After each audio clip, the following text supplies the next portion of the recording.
Ya, ketemu lagi dengan saya, Rizky Prabowo. Kali ini dalam mata kuliah pemrosesan data terdistribusi. Topik minggu ini gorengan. Ya, ini salah satu makanan khas mahasiswa, ya khas mahasiswa yang bisa dimakan rame-rame, kemudian ya sangat menggiurkan ya pada saat puasa seperti ini. Eh, Bala-bala, tempe goreng, sambal kecap gitu, ada enak betul ini rasanya. Oke, di pemrosesan data terdistribusi kali ini kita akan membahas tentang distribute file processing. Seperti apa sih? Nah, kalau kita bicara tentang distribute file processing, kita akan bicarakan konsep terlebih dahulu. Misal seperti ini, kita memiliki satu sistem, satu PC gitu ya, satu personal komputer atau satu komputer dengan kapasitas pemrosesan 1 terabyte misalnya. Satu. Nah, kalau punya dua berarti gini ya, 3 dan 4. Misalnya kita punya 4 komputer, 4 sistem, 4 server dengan kapasitas pemrosesan masing-masing 1 terabyte. Kalau dijumlahkan, maka kita akan memiliki satu akumulasi proses gitu ya, akumulasi kekuatan pemrosesan ini 4 terabyte. Nah, ini konsepnya. Nah, kita balik, misalnya kita punya suatu eh, masalah, satu file, satu problem, satu data gitu ya, yang harus diproses dengan menggunakan 4 terabyte. Sistem yang memiliki kapasitas 4 terabyte gitu lah ya. Kita membutuhkan suatu sistem yang memiliki kapasitas untuk memproses data atau file sebesar 4 terabyte. Kita bisa bagikan ini ke dalam sistem yang sudah kita miliki. Misalnya setiap sistem hanya memiliki kemampuan pemrosesan sampai dengan 1 terabyte. Kalau kita punya 4, berarti kita bisa distribusikan permasalahan yang kita miliki ke setiap sistem yang kecil-kecil tadi, yang ini, yang sistem kecil yang kita miliki ini memproses masing-masing 1 terabyte. Nah, ini distributed file ini konsepnya seperti ini. Jadi file besar belum tentu tidak bisa diproses, tapi teknik pemrosesannya yang seperti apa yang kita perlukan supaya sesuai dengan keinginan. Oke, selanjutnya kita berbicara tentang distribute process. Pada saat kita berbicara tentang distribute process, di dalam asumsi kita akan memiliki asumsi seperti ini.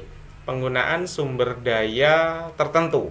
Nah, sumber daya yang dimaksud di sini tentu saja komputer-komputer yang memiliki spek tinggi atau spesifikasi tinggi, biasa dikenal dengan HPC, High Performance Computing gitu ya. Nah, asumsi kita seperti itu. Tentang memori, tentang storage, tentang computation gitu ya, komputasional gitu ya, CPU-nya tentu high end semua lah intinya. Itu asumsi kita. Nah, pemrosesannya, teknik pemrosesannya tentu menggunakan teknik parallel processing. Ya, parallel processing ini ya dia bekerja secara paralel, tidak sekuensial. Kalau sekuensial kan menunggu ya, biasanya satu proses selesai baru melakukan proses yang lain. Nah, kalau paralel ini asumsi kita seperti itu. Jadi kita akan memiliki ke sistem pemproses yang bekerja secara paralel gitu. Anda pernah lihat yang seperti ini? Atau simbol seperti ini? Bagi pengguna sistem operasi visual gitu ya, tentu akan sering atau pernah melihat hal seperti ini, simbol seperti ini, loading gitu ya, atau yang seperti ini agak klasik gitu ya, pakai jam pasir gitu ya. Itu hanya simbol-simbol saja. Apa yang dimaksud di sini? Ya, Pada saat kita menggunakan distribute proses, tentunya kita berharap bahwasannya akan melakukan reducing the loading on the local computer. Jadi akan meminimalisir loading di lokal komputer. Loadingnya cukup di sistem yang akan kita pakai, yang terdistribusi tadi. Oke. Nah, ini gambarannya. Ini komputer klien misalnya, ini komputer server misal ini. Mereka terhubung dengan network. Ini harus terhubung ya, kalau nggak terhubung ya aneh rasanya. Klien request a remote process and pass process parameter. Seperti ini, dikirim ke sini. Kemudian server runs process and return the result to the client. Diproses di sini, kemudian dikembalikan. Jadi di sini menyediakan service gitu ya, semacam service untuk klien. Di kliennya tentu harus ada interface untuk mengakses service yang ada di server gitu ya. Next, tantangan selanjutnya pada saat kita menggunakan distribute proses yaitu waktu.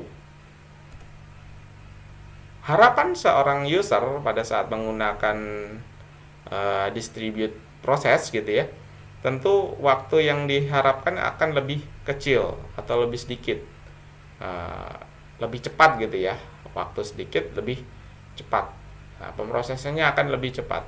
Tapi hati-hati, karena waktu yang digunakan atau waktu yang muncul itu merupakan akumulasi waktu. Akumulasi dari apa saja? Akumulasi ini penjumlahan gitu ya. Jadi pada saat user mengirimkan perintah dari komputer user ke server, itu kan membutuhkan waktu tuh, membutuhkan jeda waktu mengirimkan perintah ke server gitu ya. Waktu pengiriman perintah dari user ke server gitu. Kemudian di server itu sendiri, servernya harus mengakses disk yang ada di dalam server. Ya, itu kalau disknya di situ, kalau di tempat lain lagi ya itu urusannya server ya. Ini butuh waktu juga. Kemudian mengeksekusi perintah atau memproses data itu juga membutuhkan waktu, walaupun prosesnya sebenarnya ada di server, tidak ada di klien. Selanjutnya, waktu pengiriman, misalnya data udah selesai diproses di server gitu ya. Nah, itu selanjutnya akan dikirimkan ke user. Nah, waktu pengiriman dari server ke user itu juga membutuhkan jeda atau delay gitu ya. Nah, waktu-waktu ini, nah ini dari 4 elemen ini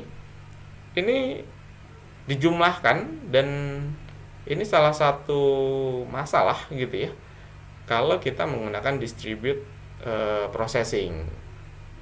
Jadi hati-hati, ini tidak semua kasus akan lebih baik diproses menggunakan distribute processing. Misal contoh sederhana, misalnya tentang sorting gitu ya. Sorting kalau di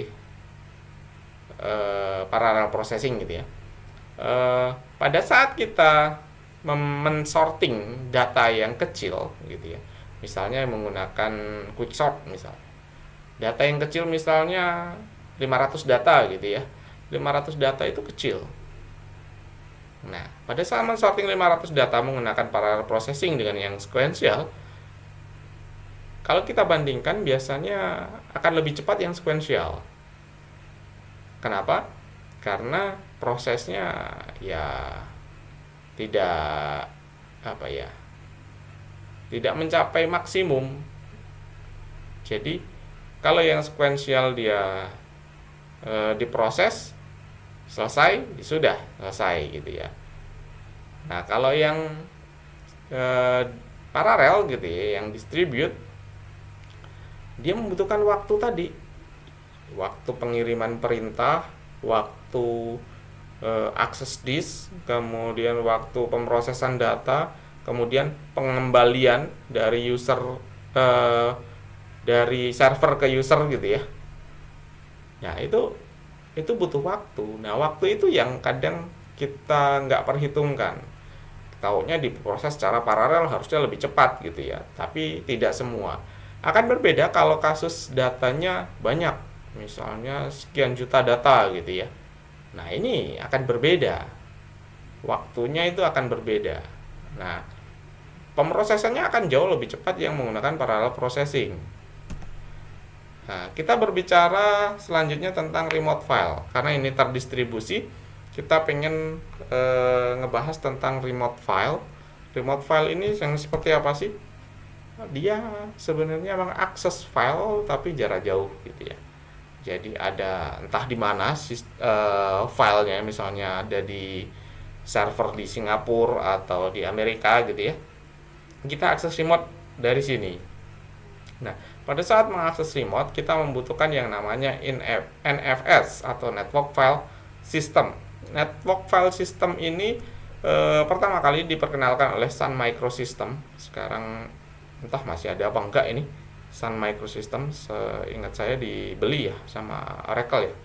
Ini pengembang Java ya dulu ya. Ini di tahun pertama kali diperkenalkan di tahun 1984. Nah, NFS ini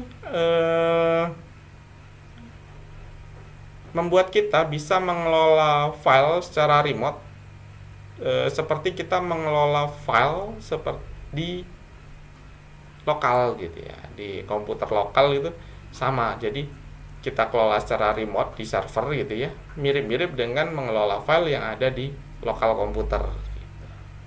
Jadi membuat lebih simpel gitu ya. Kalau sekarang kita mirip-mirip dengan drive gitu ya, ada pengelolaan file secara online gitulah ya. Oke, NFS ini merupakan salah satu protokol yang masuk dalam kategori Remote Procedure Call atau RPC. Dia berjalan di UDP atau User Datagram Protocol. Kemudian dia menggunakan port number 2049 ya. Ini port number yang dipakai.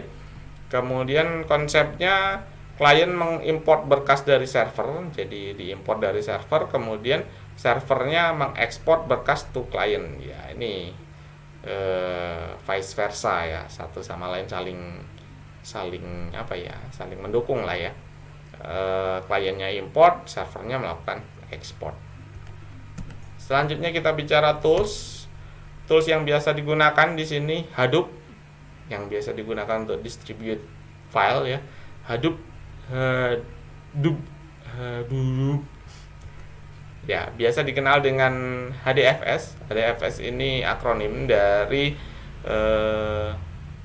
Hadoop Distribute File System gitu ya. Nah, selanjutnya saya memiliki tugas untuk kalian. Silakan kalian pelajari tentang Hadoop. Ya, selama seminggu ini silakan Anda pelajari gitu ya. Nanti materi terakhir itu tentang Hadoop. Saya minta Anda tolong pelajari dahulu. Pelajari. Minggu depan akan saya kasih tugas juga. Nah, kali ini pelajari saja. Tugasnya hanya mempelajari saja. Oke. Mungkin sampai di situ video kali ini. Sampai ketemu di video selanjutnya dan see you.